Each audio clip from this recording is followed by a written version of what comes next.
Would finding alien life change religious philosophies?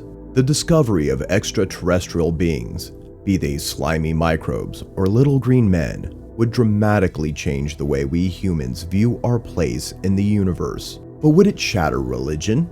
Well, that depends on what you believe. In his new book, Religions and Extraterrestrial Life, Springer, 2014, David Weintraub, an astronomer at Vanderbilt University, takes a close look at how different faiths would handle the revelation that we're not alone. Some of his findings might surprise you. Public polls have shown that a large share of the population believes aliens are out there. In one survey released last year by the company Servata, 37% of the 5,886 Americans who were polled said they believed in the existence of extraterrestrial life, while 21% said they didn't believe and 42% were unsure. Responses varied by religion. 55% of atheists said they believed in extraterrestrials, as did 44% of Muslims, 37% of Jews, 36% of Hindus, and 32% of Christians. Weintraub found that some religions are more accommodating to the idea of extraterrestrials than others. Those with an Earth-centric spiritual point of view are the most likely to be made uncomfortable by questions about the discovery of aliens. Certain evangelical and fundamentalist Christians, for example, are of the opinion that God's sole intent was to create people here on Earth. Some believe that if God created life anywhere else, it would say that in Genesis, Weintraub said. But some Christians who interpret the Bible quite literally might actually have an easier time incorporating the existence of aliens into their spiritual cosmology. Many Seventh-day Adventists, for example, are creationists who believe the earth was literally created by God in 6 days, some 6,000 years ago, and that humans descended and inherited original sin from Adam and Eve. In that line of thinking, life could exist on other planets, but beings that didn't descend from Adam and Eve on Earth wouldn't be inherently sinful, and effectively, they wouldn't need Christianity to be saved, Weintraub told Live Science. Seventh-day Adventism's flexibility with regard to aliens might be a product of the time in which the religion was founded, the 19th century. During the 1700s and 1800s, there was a strong popular belief in extraterrestrial life, Weintraub said. The telescope, a relatively recent invention, finally allowed astronomers to peek at other planets and moons in our solar system. But scientists didn't yet fully understand that these celestial bodies were barren, and perhaps it's no coincidence that the religions that began at that time, Mormonism, Seventh-day Adventism, Jehovah's Witnesses, the Baha'i Faith, all have a strong belief in extraterrestrial life, Weintraub said. In contrast, the notion of extraterrestrial life was for the most part irrelevant to religions that began thousands of years ago. Ideas about extraterrestrial life, if they're part of the sacred writings, they're buried a little bit deeper, Weintraub told Live Science. They're not obvious, they're layered below the top. In Jewish scripture, there's pretty much nothing there. You really have to over-interpret to find anything that you can marginally say might have anything to do with extraterrestrial life. Of course, aliens have figured into the beliefs of small cults and fringe religious groups. In a famous example, 39 members of the so-called Heaven's Gate group committed suicide, believing they would leave their earthly bodies and reach an alien spacecraft trailing the comet Hale-Bopp in 1997. Weintraub didn't look at these groups, nor did he analyze Scientology, but he said it's likely that future religions would spring up and seize on the discovery of extraterrestrial life. There are a lot of so-called UFO religions, and I'm sure that if we discovered that there really was life beyond Earth, there would be lots more of these kinds of things, Weintraub said. there undoubtedly would be people who would find this as an opportunity or an excuse to call attention to themselves for whatever reason, and there would be new religions. UFO quiz: what's really out there? With advances in exoplanet research and astrobiology, scientists could realistically be on the cusp of finding evidence for life far away from Earth. Perhaps not intelligent life, but life nonetheless. That's why Weintraub thinks the rest of us should be prepared for the spiritual questions that will follow, and that astronomers should participate in that conversation, since the question, "Is there life in the universe?" now belongs to the domain of science, not just philosophy. It almost doesn't matter what kind of life it is, Weintraub told Live Science. If there's any kind of life out there, it simply means we're not alone. And knowing we're not alone, I think, has a lot of meaning. It will likely be billions of years before humans discover and are able to communicate with intelligent alien beings, if they're out there, Weintraub said. But he thinks it's worth extending the thought experiment to consider how we would treat aliens of different faiths. Would we repeat the mistakes of European missionaries who converted the heathens of the New World of Christianity? Or would we adopt a policy that looks more like the no interference prime directive of the Star Trek universe? Would sentient aliens have their own religions? Would they try to preach to us? Once you think about this enough, it's worth recognizing that if it's okay for somebody in a different part of the universe to have a different religion, maybe it's okay for somebody else in a different part of the Earth to have a different religion, Weintraub said. Maybe we could figure something out down here that can make us get along a little better. Well. This video is surely going to be an interesting one. We have almost two extreme spectrums of beliefs, but both have certain common characteristics. The theory of ancient aliens is indeed a popular one for a number of reasons. For starters, it is extremely enticing because it discusses a world much larger than what we are led to believe. Secondly, some of the theories honestly do serve as fillers for explaining some of the greatest mysteries in our world. The reality is, we still have tons of mysteries that no one can logically explain. For those who are unfamiliar with ancient alien theories, they discuss the possibility of extraterrestrials visiting us in ancient times and helping humanity to progress and develop their civilizations. As strange as this may sound, the fact is that there are several instances in religions where they talk about beings that strangely resemble what we perceive to be aliens.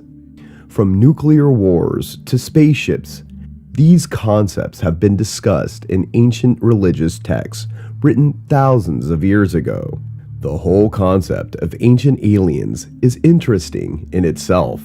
Add it to the grand mythologies of religion, and you get a goldmine of exciting fantasy-like stories. Most of these may sound ridiculous at first glance, but as you delve more into it, you will find yourself falling into a wonderful rabbit hole. Here are 8 incredible instances of aliens and religion coming together. Number 1. Hinduism and Aliens, Part 1. Mahabharata and Nuclear War. The Mahabharata, which is considered to be one of the most sacred books written about ancient Hindu life, philosophy, and culture, has several references to extraterrestrials. There are thousands of references to Vimanas, or flying chariots, men wearing possible spacesuits, and even tales of entire cities being wiped out by a powerful ray of energy. Even Oppenheimer, who developed the atomic bomb, responded to a person who asked if it was the first atomic warfare to ever take place on Earth by saying, well, yes. In modern times, of course.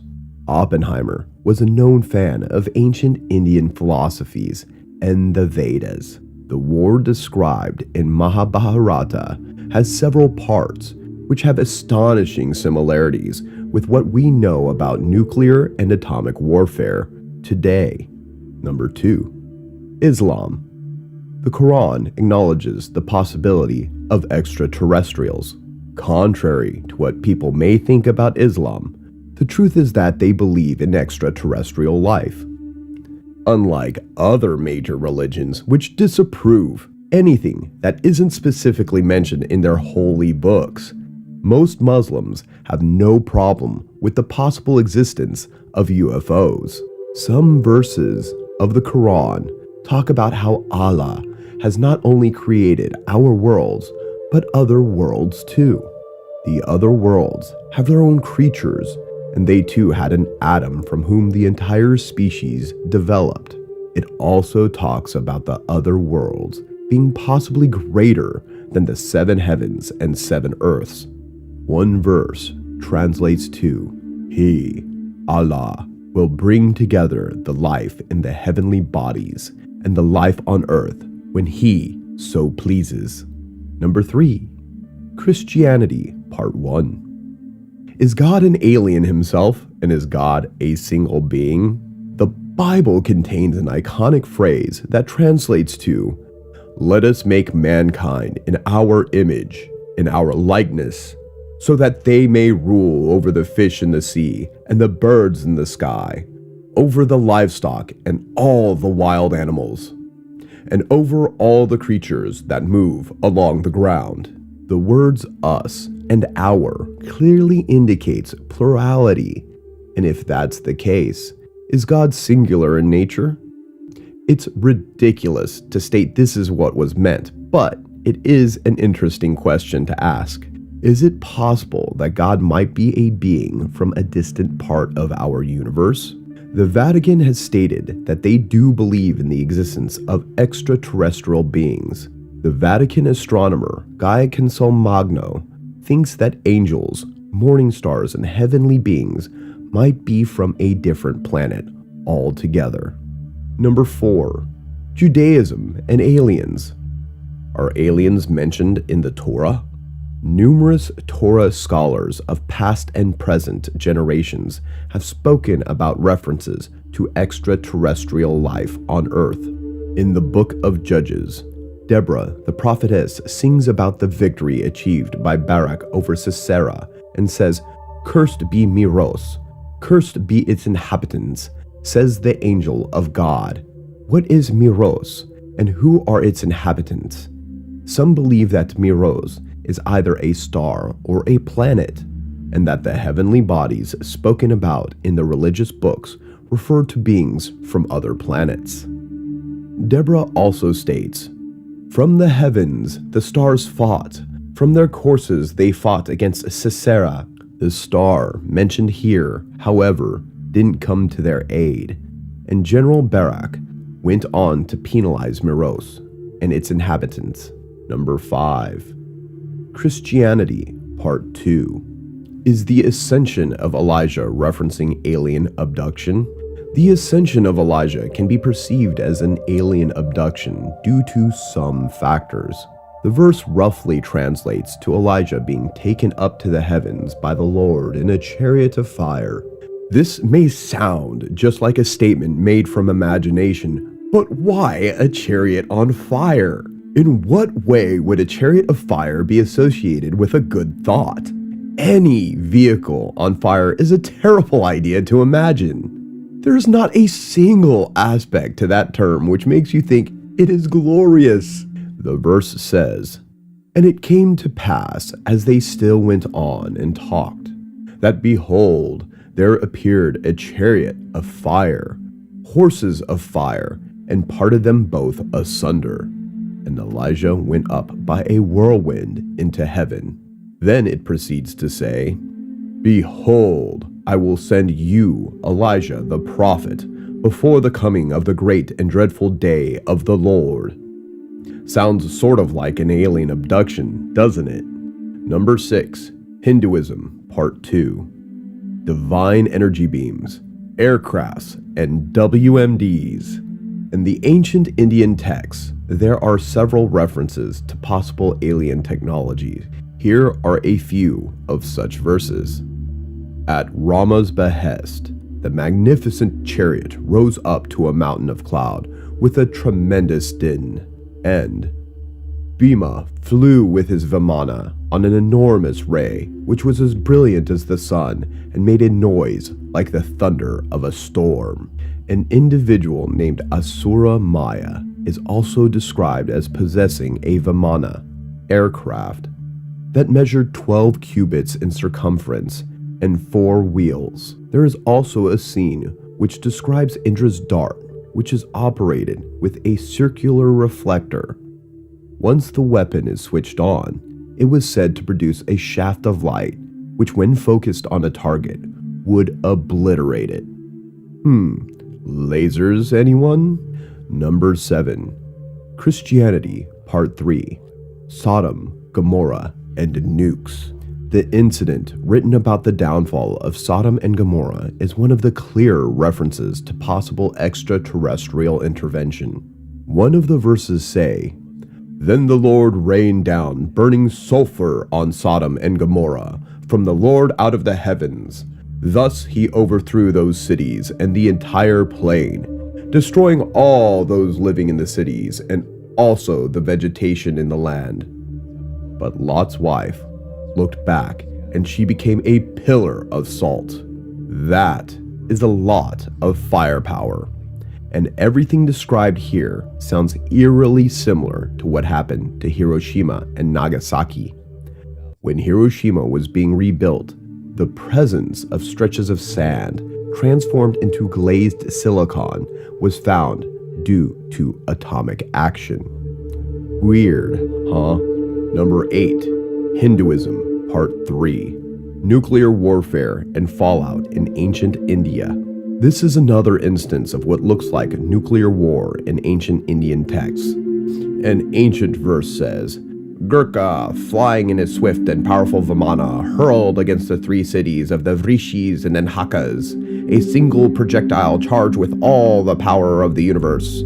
An incandescent column of smoke and fire, as brilliant as 10,000 suns, rose in all its splendor. It was the unknown weapon, the iron thunderbolt, a gigantic messenger of death, which reduced to ashes the entire race of the Vrishnis and Anhakas." It goes on to describe how those burnt by this weapon were reduced to ashy corpses. The survivors who were far away from the point of impact had their hair and nails fall out. That definitely sounds eerily similar to a nuclear war. If you enjoy this video and want to see more like it, please consider subscribing to us and hitting the like button. Feel free to write a comment below and suggest which theory you want to see next. If you'd like to further support this channel, please consider joining. Our membership link will be found in the description box below. We appreciate your support, and as always, thanks for watching.